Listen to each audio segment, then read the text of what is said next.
आप प्रसन्न हैं प्रभु? मैं कोई पदवी पाने के लिए यज्ञ नहीं कर रहा हूं। आप प्रसन्न हो जाएं बस प्रभु, इसीलिए यज्ञ कर रहा हूं। मुझे कुछ नहीं चाहिए। कोई इंद्र की पदवी पाने के लिए मैं थोड़े यज्ञ कर रहा था। आप प्रसन्न हो गए, मुझे सर्वस्व मिल गया नारायण, सर्वस्व मिल गया। फिर भी आप जो कुछ देना चाहते हैं, अगर देना चाहते हैं प्रभु तो एक वरदान मुझे दे दीजिए। पृथु ने कहा, वेधा स्वकर्णायुत में शिवे वरह। सरकार मुझे देना है तो 10,000 कान दे दीजिए मुझे। कितना? 10,000 कान। भगवान ने कहा 2 कानों संतुष्ट नहीं होते? बोले नहीं। बोले क्यों? बोले आपकी कथा 2 कानों से सुन करके मुझे तृप्ति नहीं होती है। एक कर्ण विवरे इतने गहरे हैं हो जाएं, निरंतर इनमें भरता रहे। इसलिए पृथु महाराज ने कहा, सरकार हमें विश्वास है यदि लक्ष्मी जी से हमारा कला भी हो गया तो आप हमारे ही पक्ष में रहेंगे, क्योंकि आपके स्वभाव को खूब अच्छी तरह जानता हूं। जितने प्यारे आपको अपने भक्त लगते हैं उतनी भगवती लक्ष्मी जी भी नहीं, भले ही वे आपकी प्राण प्रिया है। अब पृथु महाराज ने 10,000 कान मांगे। इसका प्रयोजन समझे कि नहीं समझे आप? भगवान की कथा उनको इतनी प्रिय है कि 10,000 कान मांग लिया उन्होंने। क्या भगवान ने 10,000 कान दिया?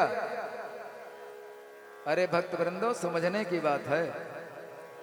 10,000 कान नहीं, 10,000 कानों की ताकत प्रभु ने उनके 2 कानों में ही भर दिया। नहीं तो रूप नहीं बिगड़ जाएगा। जहां देखो शरीर में कान ही कान दिखेंगे, न मुंह का पता, नाक का पता, जहां देखो कान ही कान, तो कैसा लगेगा? विचार करो। तो जगत जनन्या जगदेश वैषणं स्यादेव यत्कर्मणिनः समाहितं करोषि फलवाप्युरदीन वत्सलः स्वयं दिष्णेभिरतस्य किं तया। पृथु महाराज कहते हैं, आपकी सेवा के लिए कदाचित जगत जननी से हमारा विरोध हो गया तो भी आप हमारा ही पक्ष लेंगे ऐसा लगता है। पृथु महाराज की दिव्य भावना संतुष्ट होकर प्रभु अंतर ध्यान हो गए।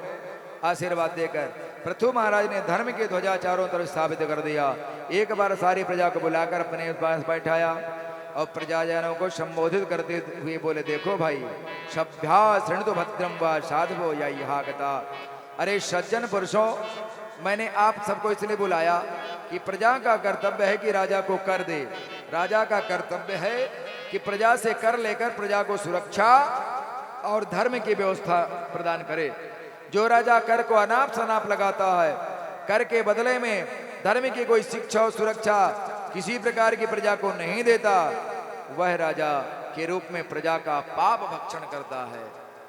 यत उद्धरेत करम राजा प्रजा धर्मे स्वशिक्षयन् प्रजानाम शमलम भुंगदे भगम चा स्वहम जहादिशा।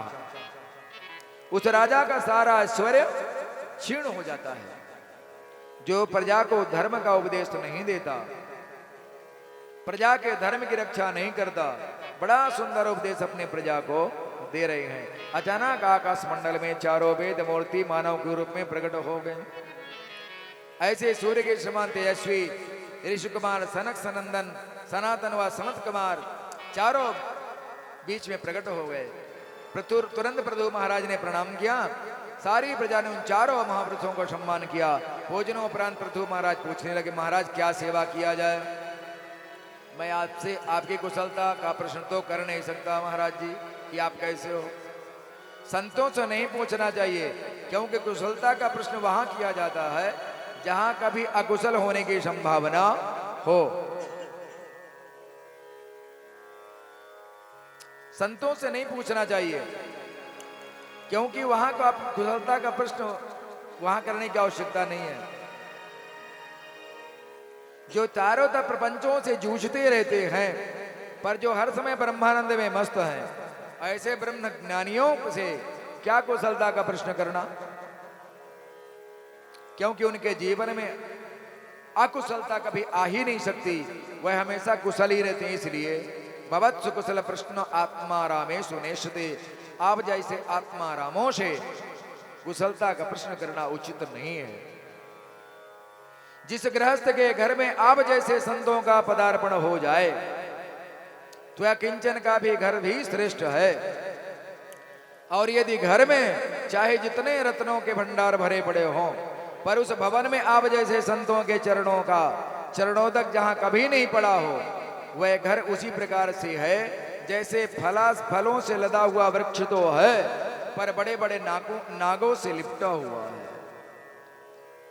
व्यालालय द्रुमा वै तेप्यरिक्ता किल संपदः, यद गृहीतस्तीर्थ पादीय पाद तीर्थ विवर्जिता। संतों के चरणों का जो जल गिरता है भक्त वृंदो, उसी को पाद तीर्थ कहते हैं। जिस घर में संतों का चरणों तक नहीं गिरा, वह घर क्या है? जैसे सर्पों से लिपटा हुआ वृक्ष है। सर्पों के डर के मारे ना तो उस वृक्ष के नीचे कोई छांव लेने जा सकता, ना निश्चिंत होकर के सो सकता, ना उस वृक्ष से फल ही खा सकता। तो किस मतलब का वह फलदार वृक्ष? विचार करिए। उसी प्रकार धन संपदा चाहे जितनी भरी पड़ी हो, पर संतों का चरणों तक नहीं तो सब दर्द है। पृथु महाराज ने बड़ा अद्भुत स्वागत किया और कहा, महाराज हमारे कल्याण का कोई मार्ग बताइए। तब श्री सनत कुमार जी बोले, राजन, जब सज्जन पुरुषों से भेंट होती है तो समाज के कल्याण की चर्चा होती है। तुमने ये प्रश्न अपने प्रजाजनों के कल्याण के लिए किया है, तो ध्यान से सुन लीजिए। हम समस्त शास्त्रों का सार निचोड़ तुम्हें एक शब्द में सुनाई देते हैं। शास्त्रेष्वियाने वसनेश्चतो नृणाम क्षेमाश साध्राग्नि ब्रह्मेशु हेतु असंग आत्मा व्यतिरेक्त आत्मने दृढ़ारति ब्रह्मणि निर्गणे चया।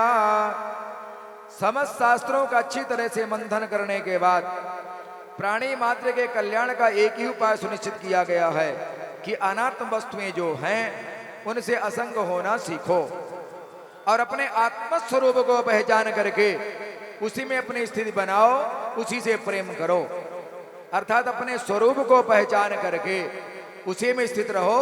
जो अनात्म वस्तुओं में अत्यंत आसक्ति है, उस आसक्ति का त्याग करो, उनसे असंग हो जाओ। ये बात थोड़ी टेढ़ी है, तनिक और स्पष्ट देखो। हम और आप जब इस जगत में आए तो जन्म लेने से पहले किसी को नहीं जानते थे कि जानते थे? कोई हमारा नहीं था और हम किसी के नहीं थे।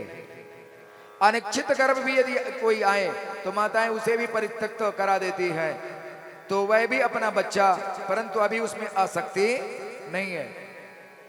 परंतु जहां जन्म लिया तब धीरे धीरे आसक्ति बढ़ी। ये शरीर मेरा है, ये परिवार मेरा है, ये मकान मेरा है, ये दुकान मेरी है, ये हमारे लोग हैं, ये पराई लोग हैं। अब एक क्षण पहले कोई किसी का नहीं था और जन्म लेते ही सौ भेद उत्पन्न हो गए। तो ये सब अनात्म वस्तुएं हैं। अरे जब शरीर ही हमारा नहीं तो ये भी पंचायती धर्मशाला के 5-5 पंचों का है।